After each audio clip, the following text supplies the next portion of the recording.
recognized from his office. Yeah, thank you, Mr. Chairman and Ranking Member for having this hearing.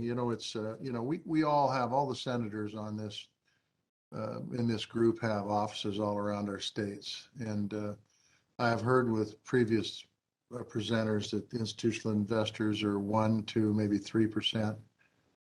The interesting thing is you're right, that is pretty small of the overall pie. But I will also tell you that, and I don't think I'm alone in this, damn near every call I get that's a problem with housing is with institutional investors. And the points that are made by the people who are in these homes that can't move easily are, as these folks see an opportunity to take advantage of us, and they are, and it's wiping us out. And so it's not about blaming institutional investors. It's about getting people to do the right thing and have a little bit of compassion, just a little bit of compassion for your common man. But look, housing's been an issue. Montana struggled with a lack of housing before the pandemic. Folks want to move to Montana. I don't blame them. It's the greatest state in the union. A little biased in that, but it's the truth. But the fact is that the pandemic has made these challenges more difficult. So this is a question for you, Ms. Martin. During your time in South Euclid following the last economic crisis, you all worked to preserve local involvement and control of affordable housing so that it didn't get monopolized by big out-of-state investors. What did you learn from that experience? Well, what I've learned as a code enforcement official is it's almost impossible to track down these investors. So as you said, they hide. Many of them are not registered with our Secretary of State. It's very hard to untangle who's responsible. We've gone to the lengths of actually questioning tenants about who they're paying their rent to because we couldn't get service on anyone. And as you might be aware, most code violations are criminal offenses. So for us to prosecute that, we have to perfect service on whoever the owner is, which can be very, very difficult. So again, in Cleveland, through our collaboration by working together through the Vacant Abandoned Property Action Council, we have helped make that a little bit of an easier process, but there are no legal safeguards that allow transparency in that way for cities to see who's really behind it. So for us to try to get control of dilapidated properties, we'll find a property with no heat, a property where the water has been cut off.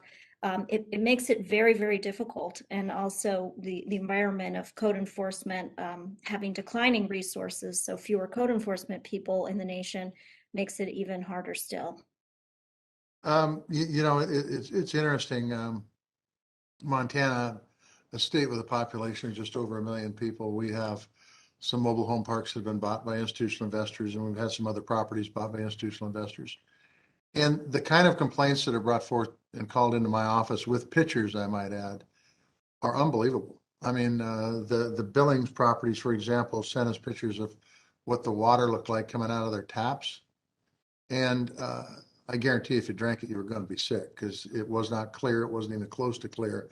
It was primarily brown. And then in the mobile home park in Great Falls, talked about the fact that over the time since the institutional investor bought this property, they did nothing but jack their rent and add fee after fee after fee, making it impossible for folks to be able to live there. And as has already been pointed out, it's not like folks can just pop up and move somewhere else. It's their home, number one.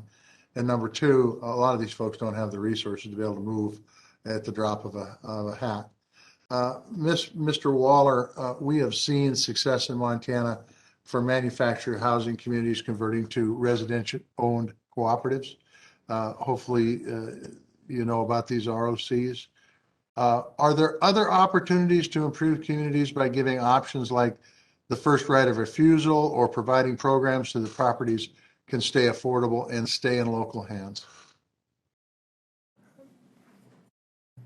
Thank you for the question. Yes, I think in general, providing options to homeowners or potential homeowners or tenant and families that live in rental homes is exactly the right way to go. And that's the part of the issue we're talking about today, that folks do not have choices. So our state laws in Georgia are not set up to support tenant choice. In fact, it's quite the opposite. So those kinds of programs, I think, would have a beneficial effect. Appreciate that. Once again, thank you, Mr. Chairman, Ranking Member, for having the hearing. Appreciate all the participants. Thanks, Senator Tester. Senator Van Hollen from Maryland's recognized.